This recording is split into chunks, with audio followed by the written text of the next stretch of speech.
Hello students. इस video में हम सिर्फ परम्यूटेशन के बारे में बात करेंगे।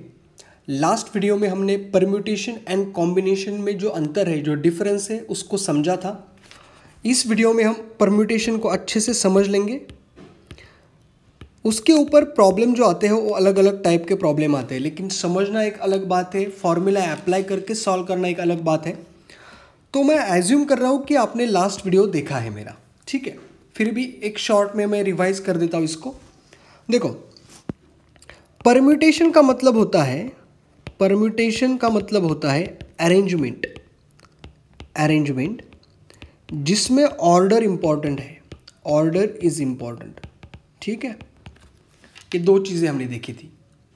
अब मैं थोड़ा ना रिवाइज कर देता हूँ वापस, तो फिर आप कनेक्ट कर पाओगे चीज़ों को। देखो, हमने 3 डिजिट लिए थे 1, 2, 3, और हमने बोला था इन 3 डिजिट से हम कितने 3 डिजिट नंबर बना सकते हैं। यानी 1, 2, 3 से मैं 1, 2, 3 फॉर्म कर सकता हूँ, एक 1, 3, 2 कर सकता हूँ, एक 2, 1, 3 कर सकता हूँ, एक 2, 3, 1 कर सकता हूँ, एक 3, 1, 2 कर सकता हूँ, एंड एक 3, 2, 1 कर सकता हूँ। तो ये सारे 6 नंबर हम फॉर्म कर सकते हैं इन 3 डिजिट से, 1, 2 एंड 3 से। आप देखोगे तो हर एक डिजिट जो है, हर एक जो नंबर है यहाँ का, ये 6 में से अलग अलग है। तो यहाँ ना ऑर्डर इंपॉर्टेंट है। यानी 1, 2, 3 ये अलग है 1, 3, 2 से। ये 123 होता है, ये 132 होता है। तो इसको बोलते हैं हम अरेंजमेंट या परम्यूटेशन बोलते हैं। परम्यूटेशन के प्रॉब्लम इस टाइप से होते हैं जिसमें हमें अरेंज करनी होती है चीज़ें, ना कि बस सिलेक्ट करना होता है, ठीक है। अब हमने ये फॉर्मूले से भी किया था। जैसे NPR का फॉर्मूला होता है n factorial upon n minus r factorial. यानी n ऑब्जेक्ट में से यदि मुझे r ऑब्जेक्ट्स अरेंज करने हैं तो मैं कितने वे से कर सकता हूँ, इतने वे से कर सकता हूँ।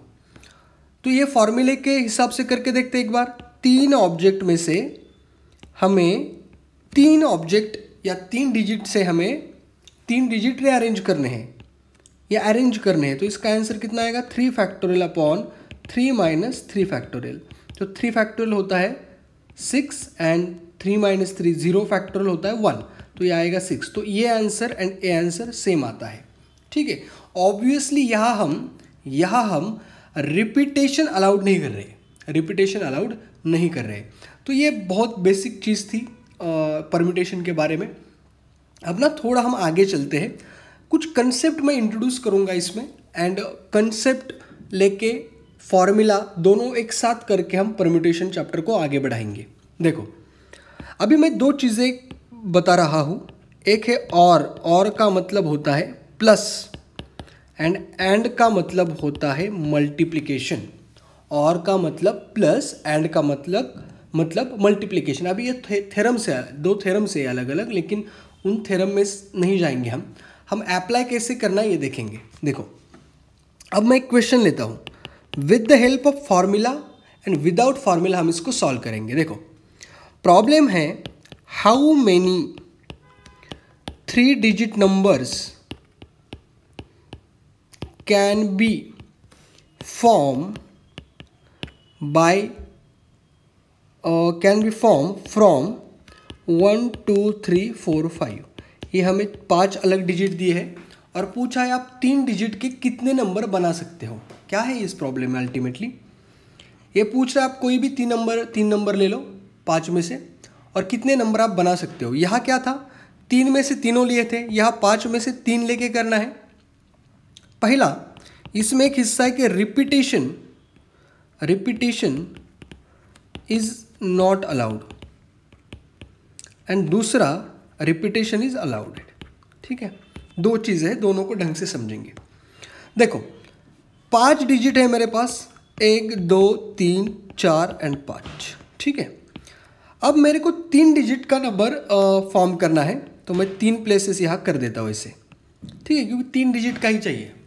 अब मुझे यदि फर्स्ट प्लेस पे, आप लास्ट प्लेस से भी ले सकते हो, कहाँ से भी नंबर रखना है एक, तो मैं कैसे रखूँगा? एक तो मैं 1 रख सकता हूँ, और या 2 रख सकता हूँ, और 3 रख सकता हूँ, और 4 रख सकता हूँ, या 5 रख सकता हूँ। 5 में से एक हम रख सकते हैं ना, तो और है तो ऐड करेंगे हम 1 + 1 + 1। तो ये कितने वेज से होगा? ये 5 वेज से आप कर सकते हो। एक वे, दूसरा वे, तीसरा वे, चौथा वे एंड फिफ्थ वे। ठीक है। अब रिपीटेशन अलाउड नहीं है। आपने कोई भी यहाँ नंबर रख दिया, उसके बाद यहाँ नहीं रखोगे उसको, अलग नंबर, तो एक कट गया। तो यहाँ कितने वेज से नंबर रख सकते हो? 4 वेज से। सिमिलरली यहाँ कितने वेज से नंबर रख सकते हो? 3 वेज से। अब ये क्या है?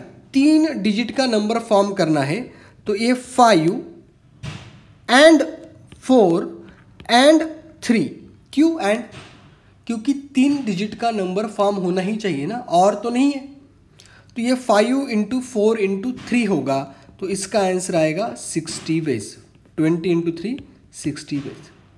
सेम चीज़ फॉर्मूले से भी की जाती है डायरेक्टली। NPR का फॉर्मूला क्या है? n factorial upon n minus r factorial.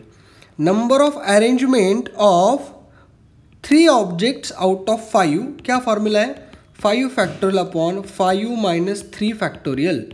तो 5 फैक्टोरियल होता है 120, 5 माइनस 3 यानी 2 फैक्टोरियल। तो 120/2 फैक्टोरियल तो 2 ही आता है, तो 120/2 इज 60 बेस। सेम आंसर आ गया, एक कंसेप्चुअली, एक बाय फॉर्मूला, आंसर सेम। यदि रिपीटेशन अलाउड है, यदि रिपीटेशन अलाउड है रिपीटेशन, तो क्या होगा? देखो 1 2 3 प्लेसेस है, क्योंकि 3 डिजिट का ही नंबर बनाना है। मैं यहाँ कोई भी नंबर रख देता हूँ, 1 या 2 या 3 या 4 या 5, तो यहाँ मैं 5 वे से रख सकता हूँ नंबर। लेकिन रिपीटेशन अलाउड है, मैं सेम नंबर यहाँ भी रख सकता हूँ, यहाँ भी मैं 5 वे से नंबर रख सकता हूँ, यहाँ भी मैं 5 वे से नंबर रख सकता हूँ। देखो लॉजिक समझो, 5 वे से क्यों? एग्जाम्पल लेता हूँ मैं। आपने 5 5 5 किया, फाइन। 5 4 3 किया, फाइन, क्योंकि रिपीटेशन अलाउड है। अब 5 4 4 भी कर सकते हो। हर प्लेस पे नंबर रखने के आपके पास 5 तरीके हैं, इसलिए ये 5 × 5 × 5 आ गया। तो ये आएगा 5 क्यूब वेज, यानी 125 वेज से आप ये काम कर सकते हो। अगेन ये 5 एंड 5 है। क्यों एंड है? क्योंकि 3 डिजिट का नंबर आपको फॉर्म करना ही है। पहले प्लेस पे रखेंगे एंड, दूसरे प्लेस पे रखेंगे एंड, तीसरे प्लेस पे रखेंगे, तो इसीलिए ये 5 × 5 × 5 यानी 5 का क्यूब आता है। अब रिपीटेशन जब अलाउड होता है, तब इसका ना आंसर क्या आता है? देखो इधर तो सीधा NPR फॉर्मूला आ रहा था, यहाँ आंसर आता है n to the power r। n to the power r, ये आपके दिमाग में चाहिए, n to the power r। यदि रिपीटेशन अलाउड है, r ऑब्जेक्ट, हमें n ऑब्जेक्ट में से r ऑब्जेक्ट लेने हैं एंड रिपीटेशन अलाउड है, तो इसका आंसर आएगा n to the power r by using the formula. ठीक है, एक हिस्सा हो गया।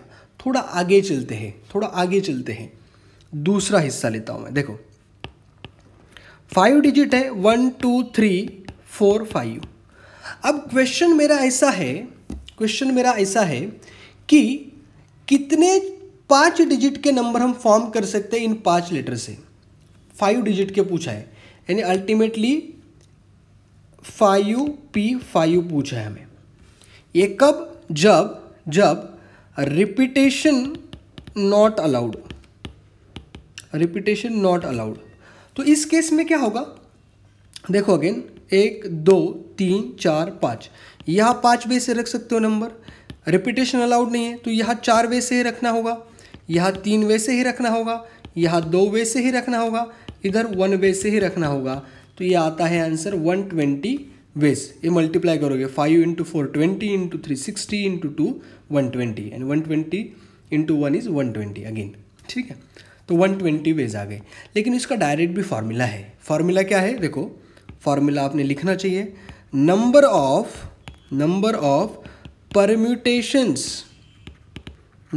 Permutations of n different objects taken all at a time. इसका आंसर आता है n फैक्टोरियल। तो आप, यदि आपको बोला कि आपके पास 6 डिजिट्स है और 6 डिजिट से आप कितने 6 डिजिट नंबर फॉर्म कर सकते हो, तो आंसर सीधा 6 फैक्टोरियल आप लिख सकते हो। ठीक है, दूसरा इसका हिस्सा ये हो सकता है रिपीटेशन अलाउड है। रिपीटेशन अलाउड है, रिपीटेशन अलाउड है। रिपीटेशन अलाउड है तो क्या लॉजिक है, 5 इधर भी 5 भेज, इधर भी 5 भेज, इधर भी 5 भेज, इधर भी 5 भेज, तो कितना आएगा ये आंसर, 5 इंटू 5 इंटू 5 यानी 5 टू द पावर 5 वेज।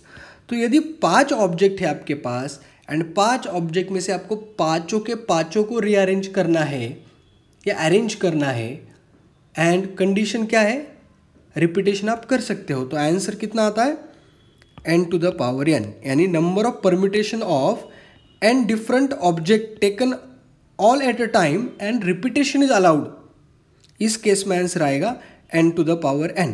दिमाग में रखो, समझ लो अच्छे से। अब हमेशा फॉर्मूला काम करता है ऐसी बात नहीं, कभी कभी दिमाग भी लगाना पड़ता है। देखो कैसे, एग्जाम्पल लेता हूँ।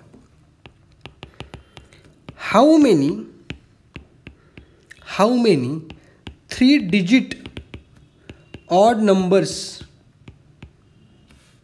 can be formed without repetition and with repetition, दोनों लेते हैं हम। ठीक है, अगेन नंबर सेम है हमारे 1 2 3 4 5 दिया है हमें। अब समस्या थोड़ी अलग है। देखो नंबर ऑड है, नंबर ऑड है, इसका मतलब हमारे पास पहला मैं ले रहा हूँ without repetition, 3 digit number form करने हैं। तो ऑड कब होगा, ऑड तब होगा जब इस प्लेस में एक तो 1 होगा, 3 होगा या 5 होगा। तो इस प्लेस को फिल करने के बस हमारे पास 3 ही वेज है और बाकी आप कुछ भी रख दो। एक नंबर तो गया, तो 5 में से 1 गया तो बचा 4 वेज, और 4 में से 1 गया बचा 3 वेज, तो ये आएगा 3 into 4 12 into 3 36 ways. I think fast नहीं हो रहा है, आप समझ पा रहे हो चीज़ों को, मुझे लग रहा है। दूसरा, रिपीटेशन यदि अलाउड है, अगेन यहाँ तो 3 तरीके से रख सकते हो आप, क्योंकि ऑड चाहिए नंबर। उसके बाद रिपीटेशन अलाउड है तो आप क्या करोगे, यहाँ 5 वे से, यहाँ भी 5 वे से, क्योंकि रिपीटेटिव नंबर आप रख सकते हो। तो ये कितना आएगा आंसर, 5 इंटू 5 इंटू 3 यानी 75 वेज। आई थिंक आपके दिमाग में जा रही चीज़ें। अभी यहाँ प्रॉब्लम क्या है, यहाँ फॉर्मूला नहीं लग पाएगा डायरेक्ट ना, फॉर्मूला क्या लगाओगे यहाँ, तो थोड़ा सा ना कंसेप्ट को भी समझना जरूरी है परम्यूटेशन में। ऐसा नहीं कि आपने फॉर्मूला याद कर लिया तो प्रॉब्लम सॉल्व हो गए। ठीक है, अब ना इसको थोड़ा सा ना हम अदर वेज में लेके जाएंगे, क्योंकि अभी तक हम क्या कर रहे हैं, नंबर्स के साथ खेल रहे हैं। सेम कंसेप्ट के ऊपर प्रॉब्लम आते हैं, बस वर्ड चेंज होते हैं। देखो वर्ड कैसे चेंज होते हैं, देखो एग्जाम्पल देता हूँ मैं। How many veg can 5 seats allocated to 5 people. अब बोल रहे हैं हमारे पास 5 सीट्स है, तो मैं सीट्स ड्रॉ करता हूँ, ऐसे 5 सीट्स है। समझने की कोशिश करो, ड्राइंग इतनी अच्छी नहीं है मेरी, बट स्टिल ठीक है।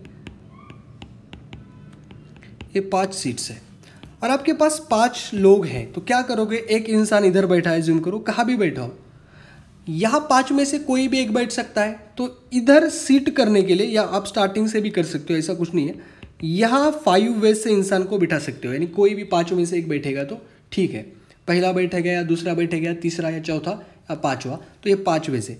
लेकिन अभी यहाँ इंसान बैठने के बाद वो इंसान अभी वापस नहीं ना, वापस तो दूसरी सीट पे आके बैठेगा नहीं हो, तो यहाँ जो इंसान बैठेगा वो 4 वेज से ही बैठ सकता है। एक तो दूसरा बैठेगा या तीसरा बैठेगा या चौथा बैठेगा या 5वां बैठेगा। तो एज्यूम करो मैंने यहाँ एक बिठा दिया, अगेन एक और कम हो गया, यहाँ 3 वेज, यहाँ 2 वेज, यहाँ 1 वेज, तो मल्टीप्लिकेशन क्यों है मल्टीप्लिकेशन, क्योंकि एंड है, पाँचों के पाँचों सीट हमें फिल करने हैं 5 लोगों से, तो ये कितना आएगा 120 वेज। सो कैन आई से this problem is same as forming the word or arranging the word without repetition। ठीक है, तो ये सिंपल है, इसमें कुछ नहीं। अब 5 इंसान हो गए एंड 3 सीट अलोकेट करने हैं आपको, 5 पीपल, 3 सीट अलोकेट करने हैं। अब यहाँ तो रिपीटेशन वगैरह का कोई मतलब ही नहीं, क्योंकि आप रिपीट कर ही नहीं सकते इंसान को। तो ये अगेन आप सीधा फॉर्मूला भी यहाँ लगा सकते हो, 5p3, आंसर मिल जाएगा आपको 60 वेज से। आप लॉजिक से भी कर सकते हो इसको। मैंने कोशिश की आपको समझाने की पूरी तरीके से कि क्या होता है, ठीक है। आगे चलते थोड़ा। क्या मैं कभी कभी ना वर्ड का प्रॉब्लम आता है। वर्ड का प्रॉब्लम कैसे आता है कि लाइक आपको एक वर्ड दिया होगा, कोई भी एक वर्ड लेते हैं हम, मैथ्स करके एक वर्ड लिया मैंने। अब आपको पूछा जाएगा कि how many ways are there to arrange the word maths, ठीक है। देखो 5 वर्ड है, 1 2 3 4 5। अब लॉजिकली देखो, कोई भी एक वर्ड में से एक एज्यूम करो आपने 5 ये जो अल्फ़ाबेट्स है, इसमें से आपको एक प्लेस पे कोई अल्फ़ाबेट रखना है। तो आप क्या कर सकते हैं, एक तो एम रखोगे, एक तो ए रखोगे, एक तो टी रखोगे, एक तो एच रखोगे, एस रखोगे। 5 तरीके हैं। एक गया, बचे कितने 4, और एक गया, बचे कितने 3 और 2 और 1, अगेन 120 वेज। तो दिस इज अगेन सिमिलर। किसके सिमिलर है? वही सीट अलोकेशन। वही किसके सिमिलर है? रीअरेंजिंग या अरेंजिंग द नंबर्स, ठीक है। अब प्रॉब्लम है इसमें, एक प्रॉब्लम क्या होता है और वही प्रॉब्लम पूछा जाता है। ये तो ठीक है, मैथ्स में सब अलग अलग थे ना, डिस्टिंक्ट लेटर्स थे, डिस्टिंक्ट अल्फ़ाबेट थे। प्रॉब्लम क्या होता है, एज्यूम करो लुक नाम का वर्ड आ गया। अब बोला आपको how many ways are there to arrange the alphabets of this look. कौन से अल्फ़ाबेट है इसमें? LOOK। एक तो मैं ऐसे कर सकता हूँ, करके दिखता हूँ मैं, LOOK, ठीक है। अब आप यदि अरेंज करने की कोशिश करोगे, जब ये दोनों एक साथ होंगे, तो ये देखो, अभी मैं इसको ना टेम्पररी एक इसको 1 नाम देता हूँ, इसको 2 नाम देता हूँ ऐसे। अब रीअरेंज करते हैं इसको, मैं O2 इधर लिखा, O1 इधर लिखा, क्या गया? क्या समस्या है इसमें? ये तो दोनों सेम है, लेकिन ना दोनों सेम है तो ये वर्क नहीं होता है डायरेक्टली। तो आपको क्या करना पड़ता है, जितने रिपीटेटिवली लेटर्स होते हैं उसका फैक्टोरियल से आपको डिवाइड करना पड़ेगा आंसर को। यानी देखो मैं स्टेटमेंट लिखता हूँ, किसको किसको समझ में आता है। देखो, number of arrangements that can be formed by using n objects, out of that p are alike यानी सेम है एंड q are alike। तो इसका आंसर क्या आता है? देखो, एक तो आपके पास n ऑब्जेक्ट है, n ऑब्जेक्ट को आपको यदि अरेंज करना है तो आप कितने वे से कर सकते हो? n फैक्टोरियल वे से कर सकते हो।